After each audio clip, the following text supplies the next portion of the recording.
20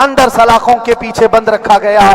یہ اہل بیت اطہار ہیں, ائمہ اعظام ہیں, ان کی تکلیفیں دیکھ کر پھر ہماری تکلیف چھوٹی لگتی اور پھر نبی پاک صلی اللہ تعالیٰ علیہ وسلم کی یاد آتی. صرف اس بات کا ہمیں فخر تھا کہ تم نے کبھی چوری کے الزام میں تو نہیں گرفتار کیا, کسی گھناؤنے الزام میں تو نہیں گرفتار کیا. ہاں اگر کسی بات پر گرفتار کیا ہے تو ان سے پوچھو تو اب یہ بولنے میں بھی شرم کرتے. مولانا کو کیوں گرفتار کیا ہے, مولانا کو کیوں اندر رکھا ہے, شرم آتی ہے بولنے میں, کیونکہ انہوں نے کچھ ایسا بولا تھا جس کو بولنے میں شرم آتی. اس ملک میں رہتے ہوئے احساس ہے کہ ابھی بھی انصاف ختم نہیں ہوا ہے. انصاف پوری طرح ختم ہو جائے تو اللہ کا عذاب آ جائے گا. چند لوگ نا انصافی کر سکتے ہیں, لیکن پوری کی پورے روئے زمین پر رہنے والے انسان نا انصافی کرے, ایسا نہیں ہوتا.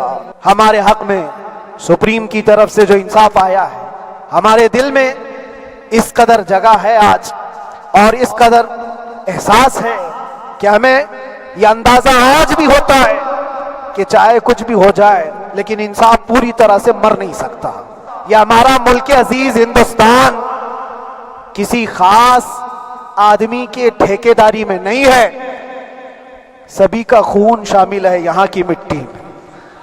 کسی کے باپ کا ہندوستان تھوڑی ہے, ہمارا بھی ہے, آپ کا بھی ہے, سب کا بھی ہے. اور میرے عزیزو پتہ نہیں, یہ بھی شاید راحت اندوری صاحب کا شعر ہے اور اس سے پہلے بھی کچھ بولا تھا, وہ بھی ان کا ہی تھا, تو ڈینجر ہی ہوا کرتا ہے. اللہ تبارک و تعالیٰ آپ سب پر فضل فرمائے, کرم فرمائے. جو چیز خاص طور پر بولنی ہے وہ یہ ہے, ان حالات سے آج جو گھبرائے ہوئے ہیں یہ وہ لوگ ہیں جو عیش پرست ہیں. میں کسی کو خاص ٹارگٹ کر کے نہیں کہنا چاہتا, لیکن بہت سارے وہ لوگ جو اثر و رسوخ رکھتے ہیں لیکن وہ آگے آنا نہیں چاہتے. دین اسلام پر حملے ہوں, حضور پاک کی عزت پر حملہ ہو, کسی کو بولنا نہیں ہے, کیونکہ پتہ ہے دیکھو اس مولانا کو کس طرح کیے, اسی طرح دوسروں کو بھی کر دیا جائے. جو کمفرٹ زون میں بیٹھنے کے عادی ہو گئے وہ اپنا ایریا چھوڑ کر ہٹنا نہیں چاہتے. اگر میں کچھ کہوں گا حضور پاک صلی اللہ تعالیٰ علیہ وسلم کی ناموس کے لیے تو میرا عیش خطرے میں آ جائے گا. اکثر کی یہی سوچ ہے, میرا تو اپنا دھندا ہے, میرا بزنس ہے, میرے بیوی بچے ہیں, ہو سکتا ہے مولانا کو کسی چیز کی فکر نہیں ہوگی. آپ کو میں بتاؤں, آپ کو اندازہ نہیں ہمارے دل میں ہمارے بچوں کی کتنی محبت ہے. میرے بھی چھوٹے سے بچے ہیں, جب وہ جیل کی سلاخوں کے سامنے آ کر آنسو بہاتے تھے تو دل پر چھریاں چلتی تھی. وہ بچے جو ہمیشہ ہمارے سینے پر سوتے رہے, آج میں ان کو چھو بھی نہیں سکتا. جب وہ سلاخوں کے پیچھے کھڑے ہو کر دور سے رو کر کے چلے جاتے 15 منٹ, تو کیا ہمارے دل میں بچوں کی محبت نہیں؟ کیا ہمارے گھر بار نہیں, ہماری بہنیں, ہمارے بھائی, ہماری ماں نہیں؟ کتنے تو دن ایسے ہوئے کہ میری ماں کو دورے پڑتے رہے یاد کے لیے, تو کیا وہ ہمارے اوپر کیفیت نہیں آتی کہ ہم خامخواہ یہ مصیبت کیوں مول لی؟ میری بیٹی تو جھگڑا کرتی اس بات کو کہ کیوں آپ اکیلے ہو, بہت سارے لوگ ہیں سب کا خیال کرتے ہوئے, لیکن میرے عزیزو یہ ان کی اپنی محبت ہے. سارا ایک پریوار اور اس سے زیادہ میرے شاگردوں کی ایک دنیا ہے. کتنے ایسے ہیں, میں جانتا ہوں کہ 8 مہینے تک نرم غذا نہیں کھائی میرے ان بچوں نے. میں جانتا ہوں ان کا صرف یہ خیال تھا کہ اندر پتہ نہیں جیل میں آپ کیا کھا رہے ہوں گے, ہم یہاں نرم غذا نہیں کھائیں گے, گوشت مچھلی نہیں کھائی, حالانکہ یہ کوئی چیز تمہارے اوپر واجب نہیں تھی. یہ حالات میں اس لیے بتا رہا ہوں میرے عزیز, کسی کے وہم و گمان میں اگر یہ ہے تو نکال دے کہ میرے آس پاس کچھ نہیں ہے, میں کسی کو چاہتا نہیں, یا میرے ساتھ محبتیں نہیں ہیں. کثرت سے محبت کرنے والے لوگ ہیں میرے پاس. میرے ان بھائیوں کی اور میرے بہنوں کی, میرے گھر والوں کی محبت تو ایسی ہے کہ ان کے گھروں کے بچوں کے معاملات بھی بغیر مجھ سے پوچھے نہیں ہوتے. اگر 8 مہینے اندر رہا تو کسی کا رشتہ نہیں تو بات چیت بھی نہیں ہے. رشتہ نہیں ہوگا جب تک یہ نہ آئے, سارے کام ڈیپینڈ رہتے تھے. مجھے بھی ان تمام چیزوں کا احساس ہے, لیکن یہ سب چیزیں ایک طرف, میرے مصطفیٰ کی عزت اپنی طرف. میرے عزیزوں, ہر ایک کے آنسوں کے قطرے میں نے دیکھے, بھائیوں کے, بہنوں کے, میرے پاس ملنے کے لیے میرے جو شاگرد آتے ان کے. یہ اکثر جب جیل کی دیوار پر آ کر کھڑے ہوتے, ان کی آنکھیں لال یہ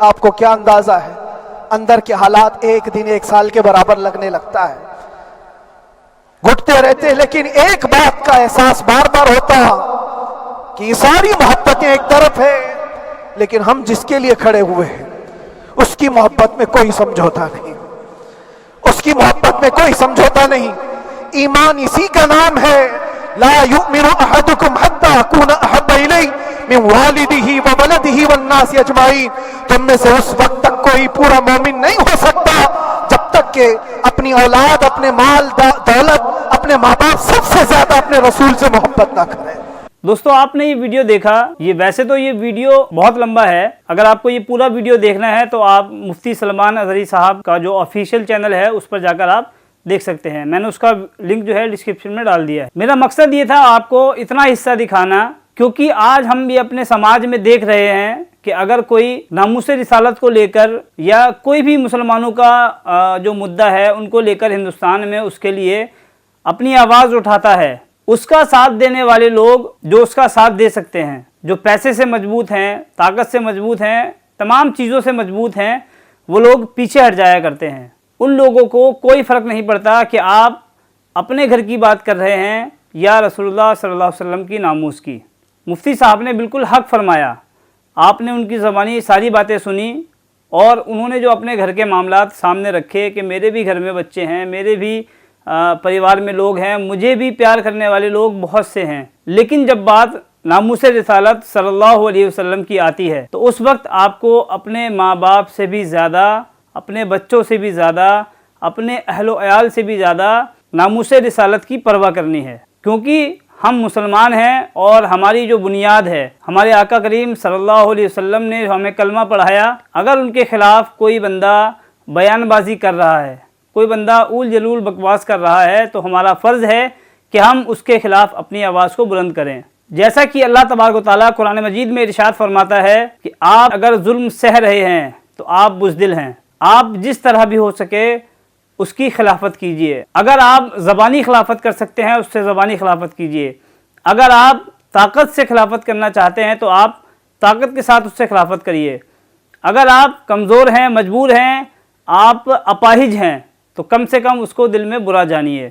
اس بات کا حوالہ دے کر ہمارے کچھ ایسے مسلم بھائی ہیں جو وجود رکھتے ہیں, اپنے آپ کو سماج میں ایک وجود والا انسان مانتے ہیں, اس کے باوجود وہ لوگ اللہ رب العزت کے اس فرمان کو لے کر صرف آخری والے حصے پر عمل کرتے ہیں. اللہ تبارک و تعالیٰ نے آپ کو عزت بخشی اور بہت نوازا ہے.